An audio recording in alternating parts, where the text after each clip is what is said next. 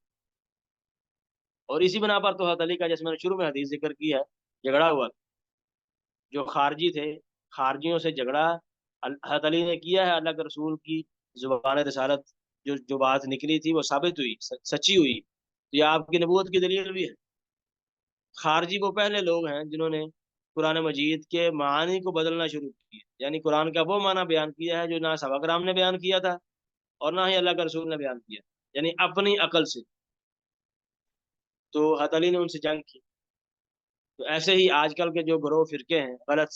نظریات کے حامل، شیعہ، قادیانی، دیگر، وہ بھی ایسے ہی کرتے ہیں کہ وہ قرآن مجید تو پڑھتے ہیں لیکن معنی اپنا بیان کرتے ہیں۔ آپ اس لیے جو ہے وہ ایسے افراد کو سن کر جو ہے بعض لوگ پریشان ہو جاتے ہیں کہ یار قرآن کی آیت پڑھ رہا ہے، حدیث پڑھ رہا ہے، تو مطلب کیا ہے؟ آپ جس بندے کو عربی نہیں آتی وہ کیا سمجھے گا کہ صحیح کہہ رہا ہے؟ اس نے قرآن مجید کی آیات کا حوالہ دیا ہے، اخیر کر دیا، تقریر کی ہے، میں نے کہا چھوٹے لاتے۔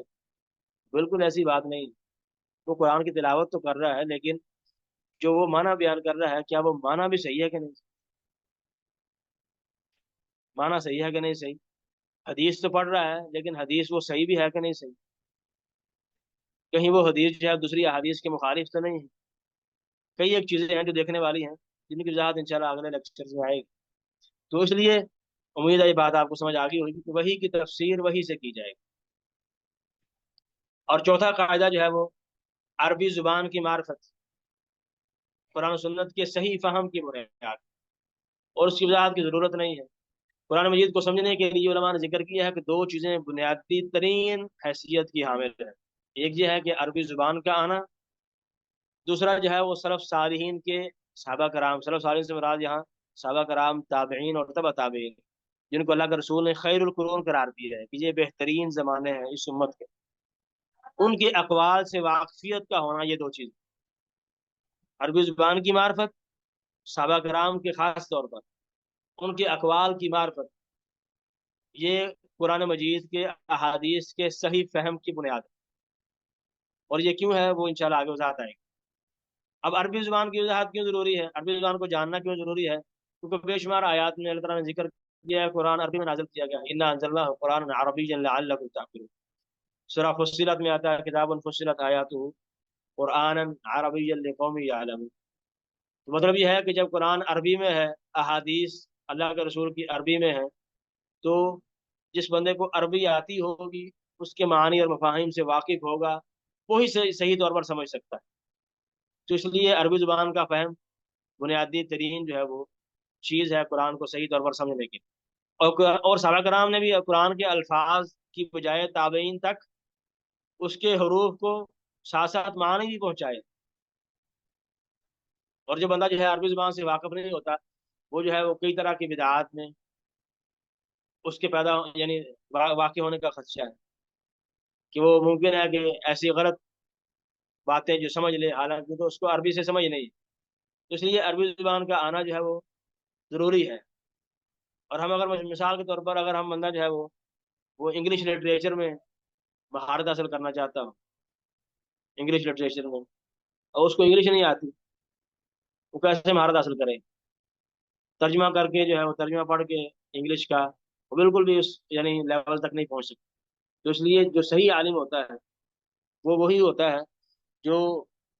احادیث کو پڑھ کر، قرآن مجید کی آیات کو پڑھ کر اس کو سمجھنے کی صلاحیت بھی رکھتا ہے، اور یہ وہی شخص کر سکتا ہے جو عربی زبان سے واقف ہو، اس کے قواعد و ضوابط سے، اس کی گرامر سے، سارے اصولوں سے واقف،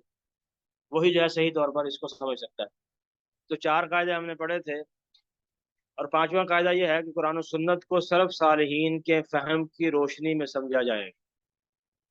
اور یہ اہم ترین نقطہ ہے جو اہل سنت کے عقیدے کے مسائل میں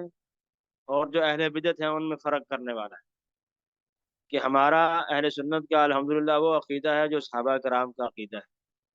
کیونکہ ہم نے ان کے اقوال کو اہمیت دی، اور ان کے اقوال کو اہمیت دینے کی وجہ ہے، ایسے نہیں ہے کہ بغیر وجہ کے۔ سب سے پہلی بات تو یہ ہے کہ اللہ کے رسول نے، آپ کا فرمان ہے کہ آپ نے فرمایا کہ خیر الناس قرنی ثم الذین یلونہم ثم الذین یلونہم، کہ بہترین وہ لوگ ہیں جو میرے زمانے کے ہیں صحابہ کرام،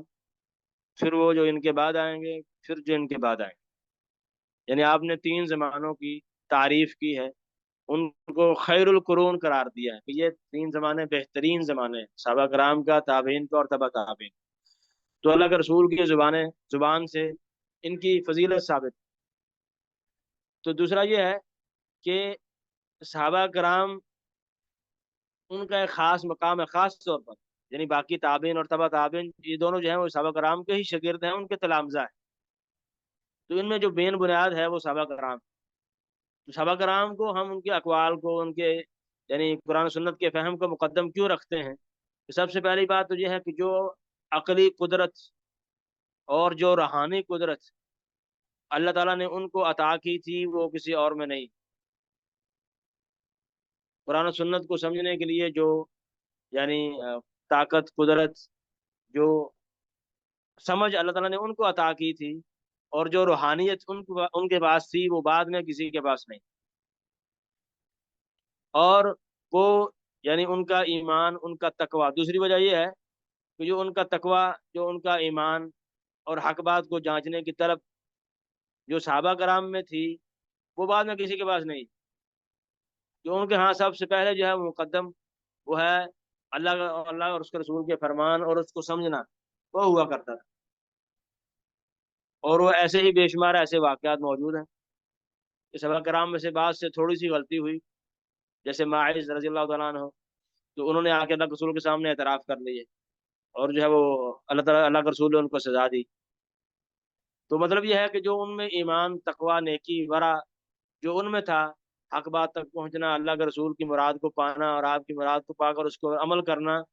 یہ ان کو، جیسے حضرت ابن عمر کہتے ہیں کہ ہم میں سے جو سورہ بقرہ سیکھ لیتا تھا ہمارے ہاں وہ بہت بڑا بن جاتا تھا، یعنی ہمارے ہاں وہ ایک بڑا مقام مرتبے والا شخص ہو جاتا تھا۔ 8-10 سال لگا کر وہ سورہ بقرہ سیکھتے تھے۔ 8-10 سال لگا سیکھنے کا مطلب یہ ہے کہ انہوں نے قرآن کو بھی سیکھا ہے، اس کے معانی اور اس پر عمل بھی کیا ہے، تو یہ مطلب ہے۔ تو صحابہ کرام میں جو ایمان، تقوی، نیکی تھی وہ بعد میں کسی کے پاس نہیں۔ اور جو ابھی میں نے قاعدہ بیان کیا ہے، جو عربی زبان کی معرفت، عربی کی اسالیب سے واقفیت ان کو تھی وہ کسی اور کو نہیں، کیونکہ وہ اس دور کا جو ان کا وقت تھا، جو ان کا زمانہ تھا، وہ عربی زبان کے انتہائی عروج کا زمانہ ہے۔ اس لیے تو اللہ تعالیٰ نے قرآن مجید کو بطور معجزہ کا نازل کیا ہے کہ تم جو ہے وسعت و بلاغت میں یا وہ اپنے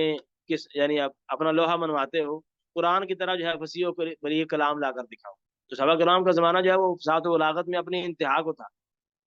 اور صحابہ کرام بھی فصیح و بلیغ تھے، اللہ کے رسول بھی سب سے افصح العرب تھے، اور یعنی اس دور کی جو لغت تھی، جو عربی زبان کی معرفت صحابہ کرام کو تھی وہ بعد میں کسی کے پاس نہیں۔ اور قرآن کو سمجھنے کے لیے عربی زبان کی معرفت، اس کے اسالیب سے آگاہی ضروری ہے۔ اور ایسے ہی، اور یہ بڑا اہم نقطہ ہے اگلا، کہ انہوں نے قرآن مجید نازل ہوتا دیکھا ہے، ان کے سامنے قرآن نازل ہوا ہے، ان کو پتہ تھا کہ فلاں آیت کس موقع پر، کس بیک گراؤنڈ میں، کس کے بارے میں نازل ہوئی۔ تو اگر مثلا مثال کے طور پر آپ جو ہے صرف اس بات کو ذرا مزید وضاحت کرنے کے لیے کہ آپ جو ہے مثلا آپ کے سامنے کوئی جو کار کا حادثہ پیش آیا ہے، 2 کاریں آپس میں ٹکرا گئی، اب آپ نے بالکل اپنی آنکھوں سے پورا سین دیکھا ہے شروع سے لے کر آخر تک، کہ کیسے ایک کار ادھر سے آئی، دوسری ادھر سے آئی، اور کیسے وہ ٹکرائیں، کون مرا، کس کا نقصان ہوا، وغیرہ وغیرہ۔ اب جو ہے وہ جو اس موقع پر پولیس والے یا جو انویسٹیگیٹ کرنے والے ہیں وہ فوری ایسے بندے کو تلاش کرتے ہیں جس نے موقع پر موجود تھا. کیوں؟ اس وجہ سے کہ جو حقیقت، جو وضاحت وہ کر سکتا ہے، جس کو وہ بتائے گا وہ نہیں کر سکتا اتنی. اگر وہی قصہ جو ہے وہ کسی اور کو خبر دے، بتائے جا کے کہ میں نے ایسے ایسے دیکھا ہے، تو دونوں میں فرق ہوگا. کیونکہ ایک بندے نے وہ چیز بیان کی ہے جو اس نے اپنی آنکھوں سے دیکھی ہے، اس کا مشاہدہ کیا ہے بالکل بغیر کسی شک شبے کے، دوسرے کو آپ نے خبر دی ہے. دونوں میں زمین آسمان کا فرق ہے. تو صحابہ کرام نے جو قرآن ان کے سامنے نازل ہوا ہے، کس کے بارے میں نازل ہوا، کب کب کون سی آیت آئی، کس نے کیا سوال کیا، کس بیک گراؤنڈ میں، پوری تفصیلات ان کے سامنے تھی. اور ایسے ہی پانچواں نقطہ یہ اور اہم ہے کہ جو ہدایت، جو علم، جو معرفت اور اللہ کے رسول کی دعائیں اور اللہ تعالیٰ کی رضامندی کا اظہار اور جو انعامات، جو اکرام اللہ تعالیٰ نے ان کو دیا ہے، کسی اور کو دیا ہی نہیں. قرآن مجید کی بے شمار آیات میں ان کی فضیلت ثابت ہے. اللہ تعالیٰ نے بلکہ ان کے ہدایت کو، ان کے ایمان لانے کو ہمارے لیے کسوٹی قرار دیا ہے. فَإِنْ آمَنُوا، سورہ بقرہ کی آیت ہے 137 نمبر. فَإِنْ آمَنُوا بِمِثْلِ مَا آمَنْتُمْ بِهِ فَقَدِ اهْتَدَوْا، کہ اگر تم ایمان اس طریقے سے لاؤ گے جس طریقے سے صحابہ کرام ایمان لائے ہیں تو پھر تم ہدایت یافتہ ہو. یعنی صحابہ کرام کا ہدایت پر ہونا، ان کا صاحب ایمان، یعنی ان کا ایمان ہمارے لیے کسوٹی اور معیار ہے کہ اگر ہمارا ایمان اس کسوٹی پر پورا اترے گا تو پھر ہم صحیح راستے پر ہیں، ورنہ صحیح راستے پر ہے ہی نہیں. تو اس لیے صحابہ کرام، یہ جو چند ایک وجوہات علماء نے ذکر کی ہیں، یہ بڑی امپورٹنٹ ہے. تو صحابہ کرام کا یعنی ان کا مقام ہے قرآن و سنت کو سمجھنے میں. تو مطلب کیا ہے، کیسے سمجھا جائے؟ یعنی ان کے اقوال کو، کہ جس مسئلے پر ان کا اتفاق ہوا ہو سب کا، تو وہ تو ماننا سب پر واجب ہے، اور یہ بالاجماع حجت ہے. اور یہ تیسری معتبر دلیل ہے قرآن سنت کے بعد اجماع. تو اگر ان کا کسی مسئلے میں اختلاف ہوا ہے، یعنی چند ایک صحابہ کرام کا ایک قول ہے، دوسرے کا دوسرا قول ہے، تو ہم انہی کے قول میں سے کسی ایک کو اختیار کریں گے جو دلیل کے زیادہ قریب ہوگا. اور ایسے ہی جو طریقہ کار، جو منہج، جو طرز عمل، جو اسلوب انہوں نے اختیار کیا ہے قرآن کو سمجھنے کا، احادیث کو سمجھنے کا، وہ اختیار کیا جائے گا. تو اس لیے صحابہ کرام کے اقوال کو بنیادی حیثیت حاصل ہے قرآن مجید کو سمجھنے میں. بلکہ قرآن مجید کی تفسیر جو ہے وہ تیسرے نمبر پر اگر کی جائے گی تو صحابہ کرام کے اقوال سے کی جائے گی. سب سے پہلے جو میں نے آپ کو اوپر بتائی ہیں، وہی کی تفسیر وہی سے کرنا، قرآن کی تفسیر قرآن سے، پھر سنت سے.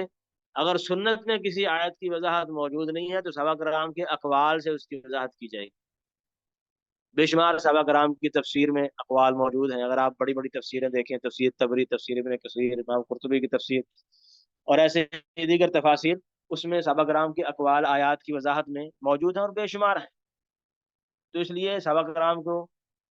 بنیادی حیثیت حاصل ہے قرآن کو سمجھنے میں. اور جو بندہ جو ہے صحابہ کرام کو سائڈ پر لگا دے، کوڈ لائن کر دے، تو وہ کبھی بھی حق پر نہیں پہنچ سکتا. اور یہ آپ کو میں ایک جنرل قاعدہ بتا دوں، یہ آپ کو بڑے کام آئے گا، کہ جو بندہ وہ اپنے آپ کو چاہے جتنا مرضی بڑا عالم کہے، لوگ اس کو بڑا عالم سمجھیں، جو بندہ کسی بھی صحابی کے بارے میں بد زبانی کرتا ہے، اس کے بارے میں برے الفاظ استعمال کرتا ہے، گالی دیتا ہے، یا اور کسی بھی طرح سے اس کی شان میں تحقیر کرتا ہے، تو وہ بندہ صحیح نہیں، درست جو ہے وہ طریقے پر، درست منہج پر نہیں. کیونکہ اس نے ہماری بنیاد کو چھیڑا ہے، کیونکہ انہوں نے تو آگے جو ہے اللہ کے رسول کی بات کو آگے پہنچایا ہے. تو جب آپ ان پر اٹیک کریں گے تو گویا کہ آپ صحابہ کرام پر اٹیک نہیں کرتے بلکہ اسلام پر اٹیک کرتے. تو کسی ایک پر صحابی پر اٹیک کرنے والا، وہ گویا کہ اللہ تعالیٰ کی جو آیات ان صحابہ کرام کے بارے میں ہیں ان کو جھٹلا رہا ہے. اللہ تعالیٰ نے کہا رضی اللہ عنہ ورضوا عنہ، کہ اللہ ان سے راضی ہے، وہ اللہ سے راضی ہیں. اور اللہ کے رسول نے بے شمار احادیث میں منع کیا ہے کہ تم میرے صحابہ کرام کو برا بلا، لا تسبوا اصحابی، کہ تم میرے صحابہ کرام کو برا بلا مت کہو. اور فرمایا کہ تم میں سے اگر کوئی بندہ جو ہے احد پہاڑ کے برابر سونا بھی خرچ کر دے تو وہ میرے ایک صحابی جو ادنا سی چیز، یعنی ایک ایک مٹھی بھر جو ہے اللہ کے راستے میں خرچ کرتے تو تمہارا احد پہاڑ کے برابر خرچ کیا وہ سونا برابر نہیں اس مٹھی کے، اس کے نیکی تقوی اور اس کے اخلاص کی وجہ سے. اور نہ آج تک کسی کے پاس احد پہاڑ جتنا سونا آیا ہے اور نہ کسی نے خرچ کیا ہے. تو اس لیے صحابہ کرام کے بارے میں جو بندہ بھی عام قاعدہ ہے، آپ سمجھ لیں آج پر سوشل میڈیا کا دور ہے، ہر طرف جو ہے وہ یوٹیوب پر، فیس بک پر، ٹویٹر پر، ایسے ہی انسٹاگرام پر بے شمار لوگ بیٹھے ہوتے ہیں جو طرح طرح کے یعنی جو ہے وہ گفتگو کرتے ہیں، ہر ایک کا اپنا سٹائل ہے۔ تو جو بندہ جو ہے صحابہ کرام کے بارے میں بد زبانی کرتا ہے، کسی ایک صحابی کے بارے میں، ادنا سے ادنا صحابی کے بارے میں کسی کو اسپیسیفک نہیں کہہ رہا، وہ صحابی جو اللہ کے رسول کے پاس آیا ہے، سلام لے کر چلا گیا ہے، صرف صحبت کا شرف اس کو حاصل ہو گیا ہے، اس کے بارے میں اگر کوئی بد زبانی کرتا ہے تو اس بندے میں خیر نہیں، وہ بندہ درست طریقے پر، درست منہج پر، درست روش پر نہیں، اس سے اجتناب کرنا چاہیے۔ تو اگلا قاعدہ جو ہے وہ چھٹا قاعدہ یہ ہے کہ قرآن و سنت کے دلائل کی درجہ بندی کرنا، اور یہ بھی سمجھنا ضروری ہے کہ قرآن و سنت میں اب آپ حدیث کا مطالعہ کریں تو ہر حدیث صحیح نہیں ہے، کچھ احادیث جو ہیں وہ اللہ کے رسول کی طرف منسوب ہیں لیکن جھوٹی ہیں، من گڑت ہیں، لوگوں نے جھوٹ گڑ کے اللہ کے رسول کی طرف منسوب کر دیا ہے۔ تو اس لیے کیا وہ منہجین کے نے جو محدثین نے جو اصول حدیث بیان کیے ہیں، ان معیارات پر وہ حدیث پوری اترتی ہے کہ نہیں اترتی، یہ جانچ پڑتال کرنا ضروری ہے۔ ایسے ہی بعض حدیث جو ہے وہ اس کا معنی بالکل واضح ہوتا ہے، کچھ حدیثیں یا قرآن کی آیتیں ایسی ہیں جن کا معنی واضح نہیں، تو ان کو بھی سمجھنا چاہیے۔ مثال کے طور پر سورہ بقرہ کی آیت ہے والمطلقات یتربصن بانفسہن ثلاثۃ قروء، کہ اب طلاق یافتہ عورتیں جو ہیں وہ 3 حیض انتظار کریں گے۔ قروء کا معنی جو ہے نا، قروء کا معنی یہ عربی زبان میں پاکی کے ایام پر بھی بولا جاتا ہے اور مینسز کے ایام پر بھی، دونوں پر بولا جاتا ہے برابر۔ تو اب اس سے کیا مراد ہے، اس آیت سے یہ واضح نہیں ہو رہا، تو کیا کیا جائے گا، دیگر آیات سے، دیگر احادیث سے اس آیت کو سمجھنے کی کوشش کی جائے۔ تو اس لیے یہ بھی بڑا اہم قاعدہ ہے کہ قرآن مجید کے یعنی جو نصوص ہیں قرآن کی، سنت کی، ان کی گریڈنگ کی جائے، درجہ بندی کی جائے کہ کون سی نصوص، کون سی جو ہے آیت اپنے معنی میں بالکل واضح ہے، کون سی واضح نہیں ہے۔ جو واضح نہیں ہے اس کی وضاحت دیگر آیات سے، اللہ کے رسول کی احادیث سے طلب کی جائے، اس آیت کو دیگر آیات کے ساتھ ملا کر سمجھا جائے، اور جو صحیح نہیں ہے اس کو قبول نہ کیا جائے، ضعیف کو، مردود اس کو ٹھکرا دیا جائے، کیونکہ اللہ کے رسول کا فرمان نہیں۔ تو اس کے بارے میں آگے ایک مستقل قاعدہ بھی آئے گا۔ تو اگلا جو قاعدہ ہے 7واں، وہ یہ ہے کہ دلیل کے مفہوم کے قطعی اور ضمنی ہونے کا لحاظ کرنا۔ یہ میں نے ابھی آپ کو ایک مثال دے دی ہے کہ آپ مثال کے طور پر یہی جو مثال ہے والمطلقات یتربصن بانفسہن ثلاثۃ قروء، یہ محکم، بلکہ یہ دوسری مثال ہے، مثال کے طور دوسری ہے، ایک اور مثال ہے کہ اللہ تعالیٰ، اللہ کے رسول نے فرمایا کہ جو بندہ حج کے دوران قربانی کرنے کی جس کے پاس استطاعت نہ ہو، حج تمتع کرنا چاہتا ہے اور قربانی کی استطاعت نہیں ہے، تو وہ بندہ کیا کرے کہ 3 روزے جو ہے وہ حج کے دنوں میں رکھ لے، سورہ بقرہ کی آیت، اور 7 روزے باقی جو ہے واپس اپنے ملک جا کر رکھ،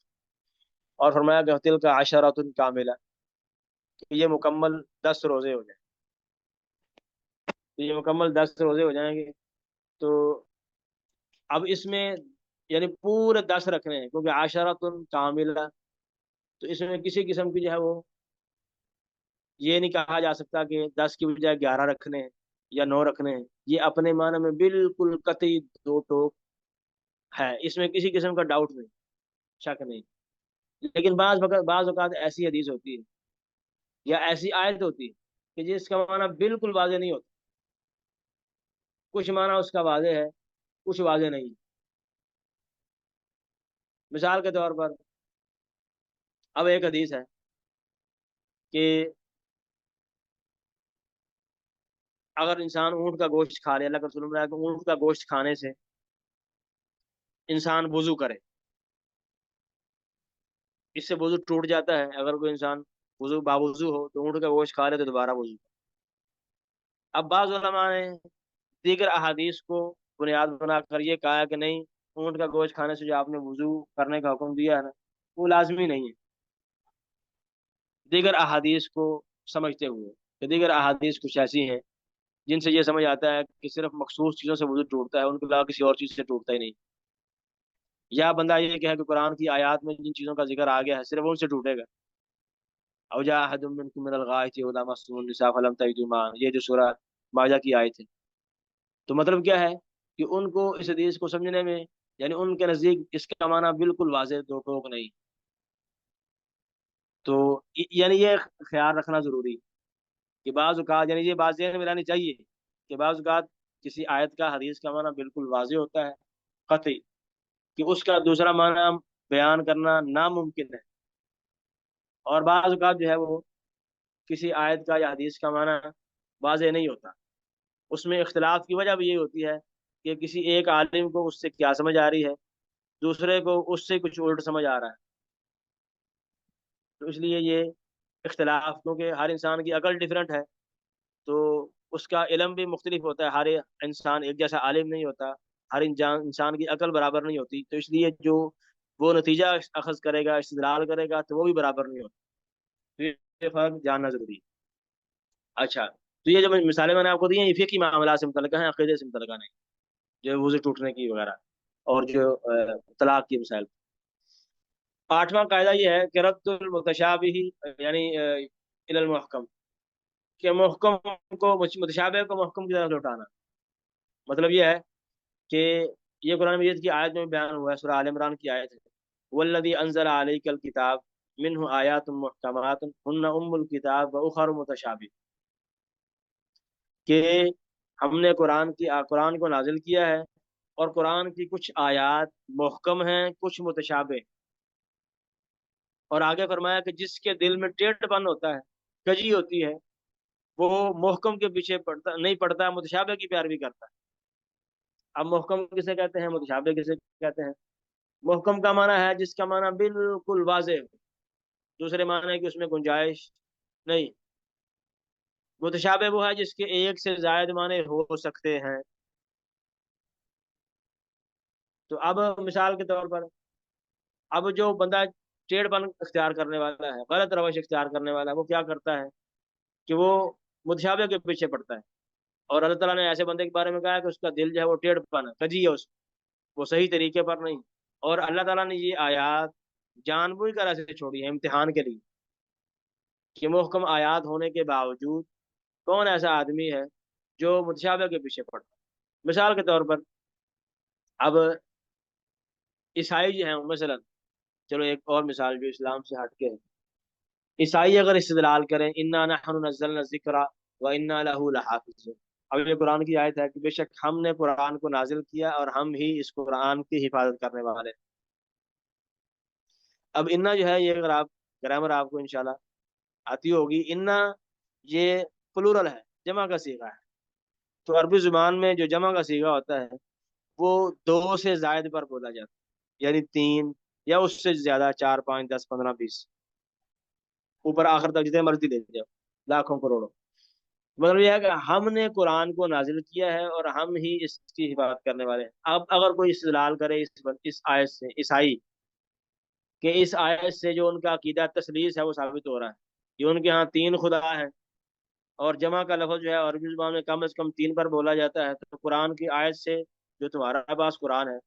وہ یہ بتا رہی ہے کہ جمع کا صیغے کے ساتھ انا، کہ ہم نے قرآن کو نازل کیا ہے، یعنی مطلب یہ ہے قرآن کو نازل کرنے والا ایک نہیں تین ہے، یعنی خدا کیا نکلے، نعوذ باللہ، تین۔ تو اس کا کیا جواب دیا جائے؟ کوئی آپ میں سے کوئی اس کا جواب دے؟ بالکل سمپل ہے، کوئی اس میں کوئی ایسی بات نہیں ہے کہ جو انسان، سر قرآن سے ہی جواب دیا جا سکتا ہے اس کا؟ بالکل بے شمار آیتیں ہیں۔ جی سر، وہی جو آپ نے شروع میں بتایا تھا کہ لو کان فیہما آلیۃ الا اللہ لفسدتا، کہ تو مطلب یہ ہے، شاباش، بہت اچھا ہے، جزاکم اللہ خیرہ، مطلب یہ ہے کہ اب یہ آیت، پہلی بات تو یہ ہے کہ انا یہ جمع کا صیغہ آیا ہے، جمع کا لفظ ہے، تو یہ تعظیم کے لیے آیا ہے، تعداد بیان کرنے کے لیے نہیں آیا ہے، اور اگر آپ یہ بات نہ بھی مانیں تو قرآن مجید کی بے شمار آیات میں اللہ نے ذکر کیا کہ اللہ تعالیٰ ایک ہے، وَإِلَٰهُكُمْ إِلَٰهٌ وَاحِدٌ، تمہارا الہ، تمہارا معبود ایک الہ ہے، ایک معبود ہے، قُلْ هُوَ اللَّهُ أَحَدٌ، تمہارا جو ہے وہ اللہ صرف ایک ہی ہے، اللہ لا الہ الا ہوا فعلم انہ لا الہ الا ہوا۔ تو مطلب یہ ہے کہ بے شمار آیات میں اللہ تعالیٰ نے ذکر کیا ہے کہ اللہ ایک ہی ہے، معبود ایک ہی ہے، تمہارا الہ تمہارا رب ایک ہی ہے۔ تو ہم اس آیت کا اگر آپ کو معنی سمجھ نہیں آ رہا تو دیگر آیات کے ساتھ ملا کر سمجھو۔ تو یہ معنی، یہ آیت اس لحاظ سے متشابہ ہوگی عیسائیوں کے لیے۔ تو اب اگر انہوں نے اپنے لیے استدلال کرنا ہے تو دیگر باقی ساری آیات کو چھوڑ کر اس کے پیچھے پڑ گئے، تو یہ طریقہ کار غلط۔ تو دیگر محکم بے شمار آیات موجود ہیں کہ جس میں اللہ تعالیٰ نے، اور احادیث تو سینکڑوں میں، ہزاروں میں، کہ اللہ تعالیٰ جو ہے وہ ایک۔ تو ان سب کو چھوڑ کر جو ہے اس استدلال کے پیچھے پڑ جانا، یہ دل کی کجی کی علامت ہے، اور یہی روش جو ہے وہ، یہی طریقہ جو ہے اہل بدعت کا ہوتا ہے۔ یہ واضح میں رہے آپ کہ اہل بدعت، شیعہ، قادیانی، بریلوی یا دیگر، وہ اس یعنی متشابہ کے پیچھے پڑتے ہیں، محکم کو چھوڑ دیتے ہیں۔ سمپل سی مثال آپ کو دوں گا، آپ کو بات سمجھ آئے گی۔ ٹائم بہت اوپر ہو گیا، میں معذرت چاہتا ہوں، تو بس آگے دو بات سستی سے کر دیں۔ اب بریلویوں کا بڑا مسئلہ ہے۔ اب بریلوی جو ہے نا وہ، اب بعض حدیثوں میں مثال کے طور پر اللہ کے رسول نے کوئی غیب کی خبر دی، اور اس حدیث میں یہ ذکر نہیں ہے کہ اللہ کے رسول نے اللہ کے بتانے سے دی، صرف یہ ہے کہ اللہ کے رسول نے بتایا، غیب کی خبر آپ نے دی، تو وہ اس کو بنیاد بنا کر کہتے ہیں کہ اللہ کے رسول غیب جانتے ہیں، حالانکہ دیگر سینکڑوں احادیث اور آیات قرآن مجید کی جو بالکل واضح ہیں، دو ٹوک ہیں کہ آپ غیب نہیں جانتے، ان کو چھوڑ دیتے ہیں۔ مثال کے طور پر، یہ بات میں نے آپ کو اس لیے کہی ہے تاکہ اس حوالے سے آپ کو کلیئرٹی ہو جائے کہ متشابہ کے پیچھے کیسے پڑتے۔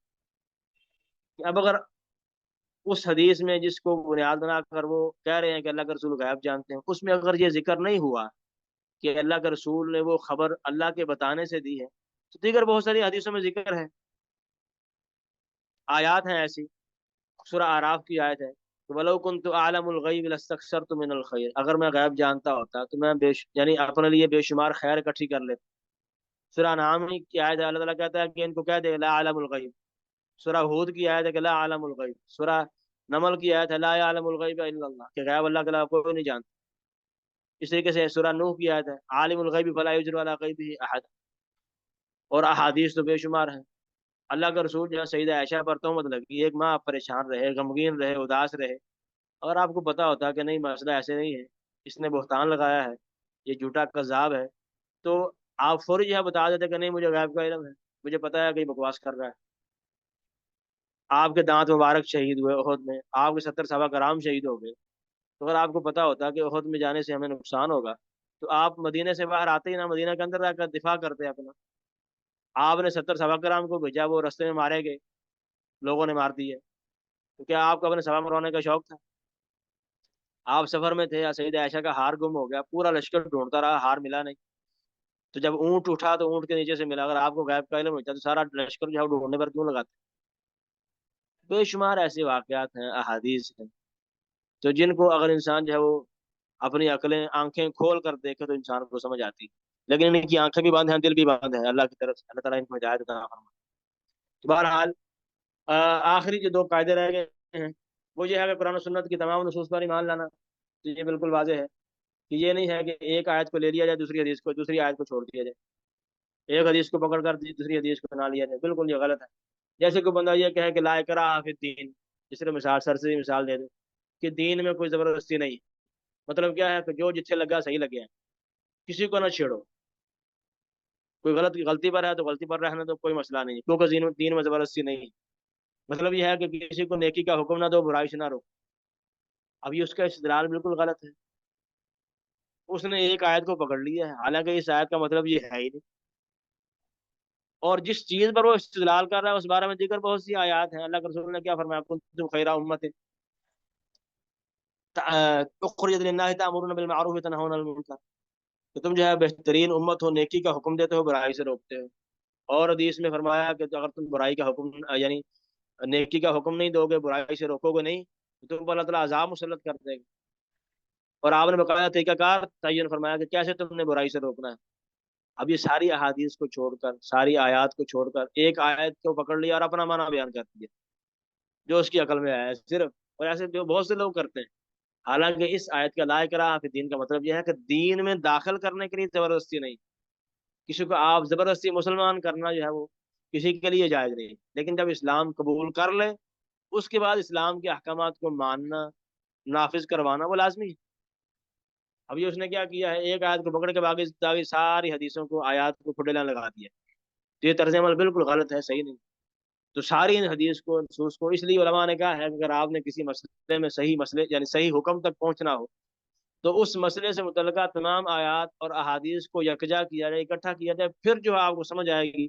وہ اللہ اور اس کے رسول کا حکم ہوگا۔ تو یہ یعنی ساری کتاب پر ایمان لانا یہ نہیں ہے کہ ایک کو چھوڑ دیا جائے دوسرے کو لے لیا۔ اور دوسرا یہ ہے کہ وہی میں تعارض اور اختلاف کو دور کرنا، اور یہ بڑا اہم نقطہ ہے جو سمجھنے والا ہے کہ قرآن میں تعارض نہیں، حدیث میں تعارض نہیں۔ جو اختلاف یا تعارض آپ کو لگتا ہے کہ ایک آیت دوسری آیت کے خلاف جا رہی ہے، یا ایک آیت حدیث کے، یا ایک حدیث کے دوسری حدیث کے خلاف جا رہی ہے، تو یہ آپ کی سوچ اور آپ کے فہم کا اختلاف ہے، آپ کو سمجھنے میں غلطی لگ رہی ہے۔ قرآن بھی اللہ کی طرف سے ہے، حدیث بھی اللہ کے رسول اللہ تعالیٰ کی اللہ کی طرف سے ہے، دونوں وہی ہے۔ جب دونوں وہی ہیں تو وہی میں اختلاف کا ہونا ناممکن ہے۔ قرآن مجید کی آیت مبارکہ میں نے پہلے بھی پڑھی ہے، افلا یتدبرون القرآن ولو کان من عند غیر اللہ لوجدوا فیہ اختلافا کثیرا، کیا وہ قرآن میں غور و فکر نہیں کرتے؟ اگر یہ قرآن اللہ کے علاوہ کسی اور کی طرف سے ہوتا تو اس میں اختلاف ہوتا۔ لا یأتیہ الباطل من بین یدیہ ولا من خلفہ، تو قرآن جن وہ اس کے اوپر کوئی باطل آ سکتا نہیں، یہ اللہ کی طرف سے نازل کرتا ہے۔ مطلب یہ ہے کہ قرآن سے اختلاف نہیں ہو سکتا، قرآن کا حدیث سے، یا ایک حدیث کا دوسری حدیث سے اختلاف نہیں ہو سکتا۔ جو اختلاف آپ کو لگ رہا ہے وہ آپ کی سوچ اور سمجھ کا ہے، در حقیقت اختلاف نہیں۔ اور یہ ہے داخلی مسئلہ۔ اور ایسے ہی قرآن کا عقل سے اختلاف بھی نہیں ہو سکتا، قرآن کا سائنس سے اختلاف بھی ناممکن ہے، جس کی وضاحت آگے انشاءاللہ ڈیٹیل سے آئے گی۔ تو یہ ممکن خلاصہ یہ ہے کیونکہ عقل بھی اللہ کی طرف سے ہے اور سائنس بھی اللہ کی طرف سے ہے، تو عقل سلیم کا قرآن سے یا حدیث سے ٹکراؤ، یا سائنس کا قرآن سے یا حدیث سے ٹکراؤ، یہ ناممکن ہے۔ تو امید ہے یہ بات آپ کو سمجھ آ گئی ہوگی۔ تو لیکچر زیادہ لمبا ہو گیا کیونکہ قاعدے تھوڑے سے زیادہ تھے، تو میں معذرت خواہ ہوں۔ تبارک اللہ فیکم ونفع بکم الاسلام والمسلمین۔ تو کائنڈلی یہ مبشر صاحب آپ جو ہے نا وہ مجھے اس کا لنک بھیج دینا، جزاکم اللہ خیر، بارک اللہ۔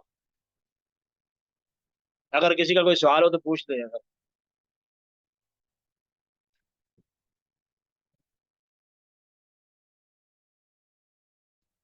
سر یہ لاسٹ پوائنٹ ہے، وہی میں تعارض اور اختلاف کو دور کرنا، اس کا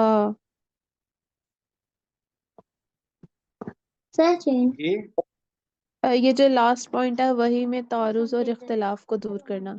سر وہی میں اختلاف تو ہو نہیں سکتا، تو اس میں یہ جی کیا، اس پوائنٹ کو تھوڑا نہیں، سا انسان کو سمجھنے، ہاں انسان کو سمجھنے میں اختلاف ہے۔ جیسے سیدہ عائشہ نے، اللہ کے رسول نے فرمایا کہ من نوقش الحساب عذب، کہ اللہ کے رسول نے فرمایا کہ جس کے اللہ تعالیٰ نے حساب و کتاب میں پوچھ لیا نا،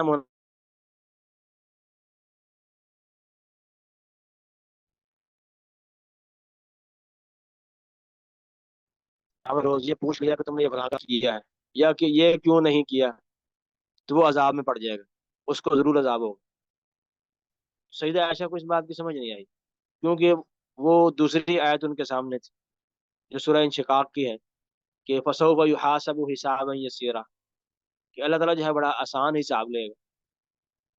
تو جب آسان حساب ہوگا تو یہاں آپ کہہ رہے ہیں کہ جس سے حساب لیا جائے گا اس کو عذاب ہوگا، دوسری آیت میں انشقاق میں ہے کہ جس اللہ تعالیٰ جو ہے آسان حساب لے گا، آسان حساب کا مطلب یہ ہے کہ عذاب تو نہیں ہوگا۔ تو سیدہ عائشہ کو